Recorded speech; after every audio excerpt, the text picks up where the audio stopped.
అందరికీ నమస్కారం. ఈరోజు మనం ఒక అద్భుతమైన కథ గురించి తెలుసుకోబోతున్నాం. అత్యాశ. అది మనిషిని తన ఉచ్చులో తానే పడేలా ఎలా చేస్తుందో ఈ కథ మనకు కళ్లకు కట్టినట్లు చూపిస్తుంది. ఒక మామూలు జాలరి తన తెలివితేటలతో ఒక అవినీతి అధికారికి ఎలా బుద్ధి చెప్పాడు? అతని దురాశ అతన్ని ఎలా ముంచిందో సరే మరి చూద్దాం. కథకు మూలమిదే. ఒకరు ఎంతో అమాయకంగా అడిగినట్టు కనిపించే ఒక చిన్న కోరిక ఇంకొకరి పేరాస వజాసే ఎలా ఒక పెద్ద ఉచ్చుగా మారిపోతుంది. ఈ కథ మొత్తం ఒక చిక్కుముడి లాంటిది. దానిని విప్పినప్పుడు మనకు ఆశ్చర్యం కలగక మానదు. ఇక కథలోకి వెళ్దాం. ముందుగా మన కథానాయకుడిని పరిచయం చేసుకుందాం. అతను సముద్రంతో జీవనం సాగించే ఒక సాధారణ జాలరి. కాని అతని మనసులో ఉన్న ఆశయం మాత్రం చాలా గొప్పది. ఆ ఆశయం కోసమే అతను ఏకంగా రాజుదర్శనానికి బయల్దేరాడు. ఇతనే మన కథానాయకుడు జలరాజ్. చాలా తెలివైనవాడు, కాని పేదవాడు. తన కూతురికి పెళ్లి వయసొచ్చింది. ఒక తండ్రిగా తన బాధ్యత నెరవేర్చాలి, కాని చేతిలో చిల్లి గవ్వలేదు.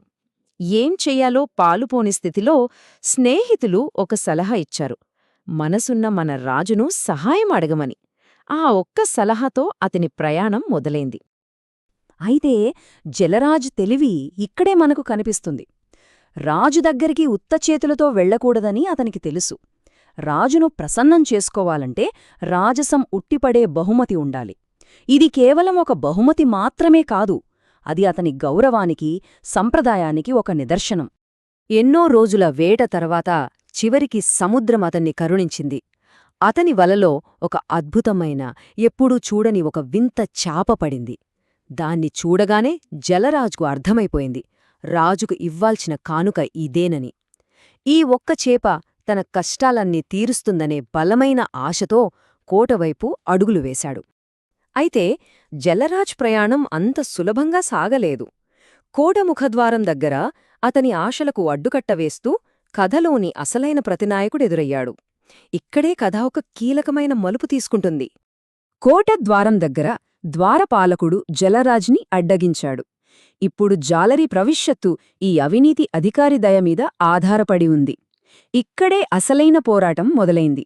నిజాయితీకి, అత్యాశకు మధ్య ఒక పెద్ద యుద్ధం.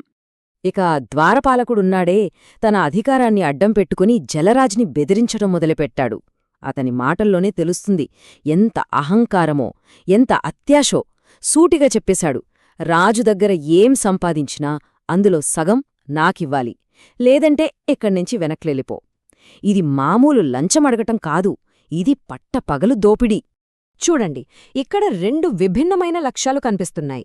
ఒకవైపు జాలరి తన కూతురి భవిష్యత్తు అనే పెద్ద లక్ష్యం కోసం వచ్చాడు. మరోవైపు ద్వారపాలకుడు కేవలం ఆ క్షణానికి దొరికే లాభం కోసం చూస్తున్నాడు. ఈ రెండింటి మధ్య పోరాటమే ఈ కథ. ఇక్కడే కథ ఒక అద్భుతమైన మలుపు తీసుకుంటుంది. ద్వారపాలకుడి దురాశను చూసి జలరాజ్ భయపడలేదు. పైగా చాలా తెలివైన ఒక ప్రతిపాదనను అతని ముందు పెట్టాడు. జాలరి అసలైన బలం అతని తెలివి ఇక్కడ మనకు బయటపడుతుంది. ఇది చాలా తెలివైన ఎత్తుగడ. గమనించండి, జాలరి సగం డబ్బు అనలేదు. అతను మాటలను చాలా జాగ్రత్తగా మార్చాడు. రాజుగారు ఇచ్చే దేంట్లోనైనా సగం అని ఒప్పందం కుదుర్చుకున్నాడు. వినడానికి చిన్న మార్పులా ఉన్నా దీని వెనుక ద్వారపాలకుడి కోసం ఒక పెద్ద ఉచ్చు ఉంది. ఇక అత్యాశతో కళ్ళు మూసుకుపోయిన ఆ ద్వారపాలకుడు రాజుగారు బంగారం, వెండి తప్ప ఇంకేమిస్తాడులే అనుకున్నాడు. వెంటనే ఆత్రంగా ఒప్పందానికొప్పుకున్నాడు. పాపం జాలరి మాటల్లోనే లోతైన అర్థాన్ని అతను గ్రహించలేకపోయాడు. తన పతనానికి తానే దారివేసుకున్నాడు. ఒప్పందం పూర్తయ్యాక జాలరి రాజుగారి ముందుకు వెళ్లాడు. ఆ అద్భుతమైన చేపను చూసి జాలరి వినయాన్ని గమనించి రాజు ఎంతగానో సంతోషపడ్డాడు.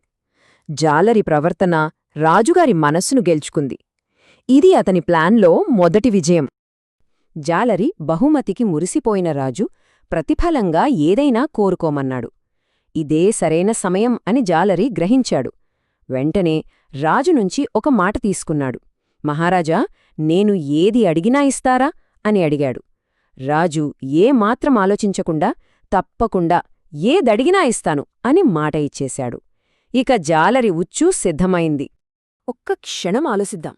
రాజు నుంచి ఏది కావాలంటే అది పొందే అవకాశం వస్తే ఒక జాలరీ ఏమి కోరుకుంటాడు? బంగారమా? భూమా? లేకపోతే కూతురు పెళ్లికి సరిపడ డబ్బా?